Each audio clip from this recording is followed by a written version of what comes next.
9 horas e a gente volta aqui com o TV Mar News e a gente vai falar agora sobre uma reivindicação dos moradores lá do loteamento Gurguri, lá em Guaxuma. Eles estão pedindo aí, já fazendo uma reivindicação já há algum tempo, e a gente abriu o microfone para que eles pudessem então fazer a reivindicação aqui também no TV Mar News. Fernando Palmeira traz mais informações para a gente. Vamos acompanhar.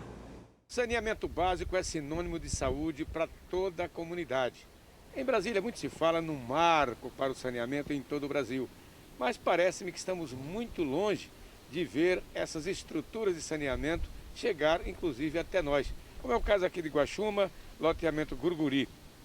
A comunidade está reclamando, inclusive, paralisação de uma obra que é necessária e que chegue a todos que necessitam desse saneamento. Vamos conversar com uma das representantes da comunidade, que é a Lindair Amaral. Ela é moradora e nos diz o que é que realmente está acontecendo.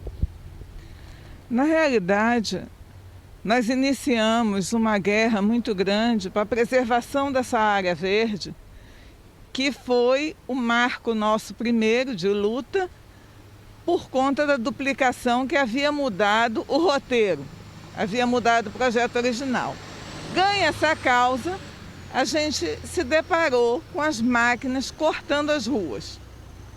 Nenhuma informação, nenhum contato, nenhuma explicação. Simplesmente entraram cortando as ruas. Então nós tentamos, através de contato virtual, através de reunião presencial, que eles nos passassem os projetos e a licença ambiental, o impacto ambiental. Como seria isso? Não aconteceu. Até hoje não aconteceu. Então nós entramos com ofício no Ministério Público Federal, no Ministério Público Estadual, entramos também na CEINFRA e na SEDET. Infelizmente, na primeira solicitação do Ministério Público Federal também não foi entregue o projeto. E a gente se pergunta, o loteamento Gurguri é o lugar da nossa tranquilidade, do nosso bem-estar, da nossa qualidade de vida. Nós escolhemos estar aqui por isso. E um dos lugares que eles sugerem colocar uma estação elevatória do esgoto é aqui. Na nossa área verde, na entrada do nosso loteamento. A primeira ideia foi a praça, que é onde a gente tem um lazer, onde as crianças brincam, tem um parquinho, tem a parte de ginástica do pessoal, tem as festas comemorativas dos anos, Natal, Ano Novo, festa junina, e nós ficamos contra. Então, saiu na mídia que nós somos contra o saneamento. Somos não, nós estamos inteiramente a favor do saneamento. Mas diz a lei que o saneamento tem a universalidade. Mas que universalidade é essa que vem para o Gurguri, que não tem uma rua com nenhuma língua preta aqui de saneamento, e tira os lugares onde realmente precisa, que são os locais de baixa renda, local onde está ocorrendo uma série de problemas graves. Para quem transita aqui no início da L101 com destino a Paripoeira, vê aqui construções de edifícios e um esgoto a céu aberto que inclusive já está vindo para o lado da praia. É algo que está incomodando com certeza a todos, inclusive vocês aqui também, não é? Com certeza. Aquilo ali é uma das amostras do que pode ser o nosso futuro. E a gente não quer isso. Vocês já fizeram manifestações e a partir de agora, o que é que se pode esperar diante de justificativas da própria CEINFRA e também da própria Companhia de Abastecimento d'Água, dizendo que está adotando os procedimentos adequados para dar prosseguimento à obra? Bom, na realidade, oficialmente, nós não temos nenhuma resposta da CEINFRA. O que a gente tem, na realidade, foi ontem, saiu na CBN, que a CEINFRA havia informado que havia suspendido as obras no loteamento Gurguri. Então, deve estar esperando o resultado, acredito eu, né, do Supremo, da nossa justiça, né? Então, eu acredito que seja isso. Hoje, as máquinas não vieram, vocês podem ver, está tudo parado, hoje não apareceu ninguém aqui. Então, eu acredito que isso seja já vindo do jurídico mesmo, tenha sido uma ordem já da justiça. São muitas as reclamações que chegam até a nossa reportagem, a nossa produção. Almirante Barroso, no Farol Bom Exemplo, além de outras partes da cidade, tanto na parte baixa, quanto na parte alta, quanto aqui na parte litorânea. É preciso levar a sério essa questão do marco para o saneamento básico. Afinal de contas, esse tipo de incômodo a gente tem que simplesmente protestar e dizer: é hora de levar a sério o saneamento básico, que é saúde e que é vida. Você nos acompanha também pelo aplicativo TV Mar no seu celular e ainda pela Gazeta Web. Com as imagens de Chico Nogueira, aqui de Guaxuma, Fernando Palmeira para a TV Mar da organização Arnon de Melo no canal 525 da NET. Claro! E a gente agora vai para o nosso quadro Penal News, né? Hoje a gente vai trazer um tema aí que tem causado muita repercussão em todo o país. Bom dia para você, Bruno. É a questão do caso Flor de Lis. E a gente entender o porquê que até agora ela ainda não foi a julgamento, ela ainda não está sendo, como é que a gente pode dizer? Presa, enfim, processada, exatamente. Fórum privilegiado, né? Vamos entender o que é que isso significa. Primeiro, eu queria que você pudesse explicar para a gente em que consiste o caso Flor de Lis. Bom dia, Paulane. Bom dia a todos os telespectadores da TV Mar. Prazer mais uma vez estar aqui com vocês e pedindo minhas vênias, minhas desculpas por estar presente hoje na sexta, em decorrência da impossibilidade da terça-feira. O caso Flor de Lis é um caso que chocou também a sociedade e vem chocando cada vez mais porque a investigação, na medida que vem se concluindo, que vem tomando forma, vão aparecendo novas informações, novos requisitos, novos fatos que agravam ainda mais a situação. Esse caso consiste no homicídio do marido da deputada federal Flor de Lis, certo? Que fora assassinado, se não me engano, dia 16 de junho de 2019, dentro de sua casa com mais de 40 tiros, né? Então, foi uma execução que, na época, inclusive, tiveram a intenção de camuflar essa execução, esse homicídio, num latrocínio, né?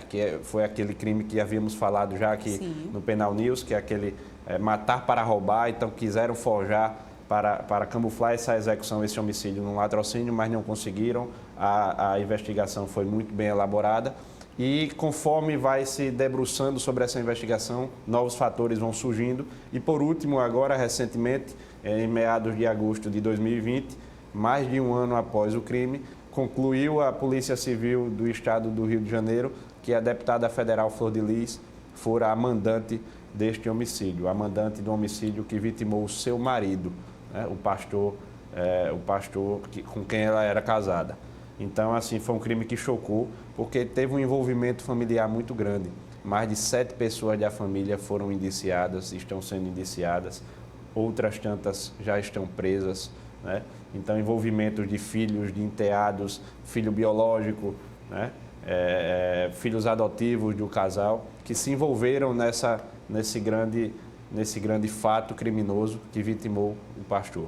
Exatamente. Como você bem disse, aí mais de 7 pessoas estão sendo indiciadas por conta desse crime, né? Mas a Flor de Lis ainda não foi indiciada, ainda não foi presa, e a gente quer entender o porquê. O porquê que tantas provas, né, culminam para chegar até ela, mas infelizmente ela ainda não foi presa por conta do fórum privilegiado. O que isso quer dizer? Explica para a gente, Bruno. Isso. Nós sabemos que hoje no processo penal, quando há resquícios mínimos de indícios de autoria e prova de materialidade do fato, são caráteres ensejadores de uma prisão em flagrante, caso esteja cometendo o crime ou logo após cometê-lo, ou de uma prisão preventiva, que é a prisão que antecede a sentença, né? E há indícios de autoria, há prova de materialidade do fato, inclusive fora apreendida uma arma, a arma do crime fora apreendida dentro da residência da deputada federal Flor de Lis. Conversas apontam indícios suficientes de autoria e envolvimento, de autoria intelectual, é aquela autoria, é o mandante do crime, apontam a Flor de Lis, certo? Como essa autora. mas, diferentemente de outras pessoas que já foram presas, outras pessoas que já foram indiciadas, a Flor de Lis ela tem o que chamamos de imunidade parlamentar. Essa imunidade parlamentar está diretamente ligada ao foro privilegiado, que é o foro por prerrogativa de função, né? A competência em razão da função. Então, assim, pelo fato de a Flor de Lis ser uma deputada federal, há uma tramitação diferentemente dos demais. A tramitação ela passa a sair do lado comum. É como se nós temos um princípio muito famoso no direito que se chama princípio da isonomia. É tratar os iguais de forma igual e tratar os desiguais de forma desigual. É como se nessa situação a deputada federal Flor de Lis fosse uma pessoa desigual, né? Pelo fato de ser deputada federal em razão de sua função e não em razão de sua pessoa. Não é em razão, não, por ser a Flor de Lis, ela não está presa ainda, mas é por ser a deputada federal Flor de Lis que a prisão preventiva não é permitida. Ela tem essa imunidade, ela tem essa regalia de não ter sido presa preventivamente em decorrência do cargo que exerce como deputada federal. E o que é que precisa para que ela, sendo assim, então, tendo foro privilegiado, o que é que precisa para que o processo corra e, se preciso for, chegue à prisão dela? O processo vai correr normalmente, certo? Não normalmente de forma comum, como eu havia dito, mas vai correr perante o Supremo Tribunal Federal. É o órgão competente para julgar membros do Congresso Nacional, presidente da República e outras autoridades, ministros, etc. E o processo vai correr perante o Supremo Tribunal Federal, né? Então, assim, essa tramitação, esse conjunto de atos, esse conjunto de procedimentos a qual se atribui a nomenclatura processo, ela vai se diferir de um processo que corre em primeira instância, num juiz singular que vem lá de baixo. Ela já vai começar, o processo já vai começar a correr no Supremo Tribunal Federal. E aí é onde está o problema, né? A morosidade, né? O processo chega a caducar, chega a ficar velho, sem que haja movimentação processual, sem que haja um avanço. E ela precisa de algum trâmite dentro da casa, dentro da Câmara dos Deputados, para poder ser avaliada? Como é que funciona? Sim, existem os critérios processuais penais e existem os critérios processuais administrativos, processuais internos da casa, né? A Câmara dos Deputados é regida por um presidente, é regida por um colegiado, é regida por todos os deputados federais em conjuntura. Então, assim, essa questão procedimental interna da Câmara dos Deputados é com relação à perda do cargo, né? E a perda do cargo influi diretamente nessa questão do foro privilegiado. Se ela perder o cargo, ela perde então o foro privilegiado. Se ela perde o cargo, imediatamente perderá esse privilégio, perderá essa prerrogativa por função. Antigamente não. Se o crime acontecesse durante o mandato, certo? Mesmo depois de perdê-lo ou acabá-lo, o crime continuaria com essa prerrogativa de função. Hoje não mais. Acabou o mandato, acabou a regalia, o crime desce. É um exemplo o presidente Lula. À época era presidente da República, né? O processo começou tramitando em cima e depois acabou que foi julgado em primeira instância pelo juiz singular Sérgio Moro. Muito bem. Quais são os pontos positivos e os negativos do foro privilegiado? Os pontos positivos e negativos, existem vários.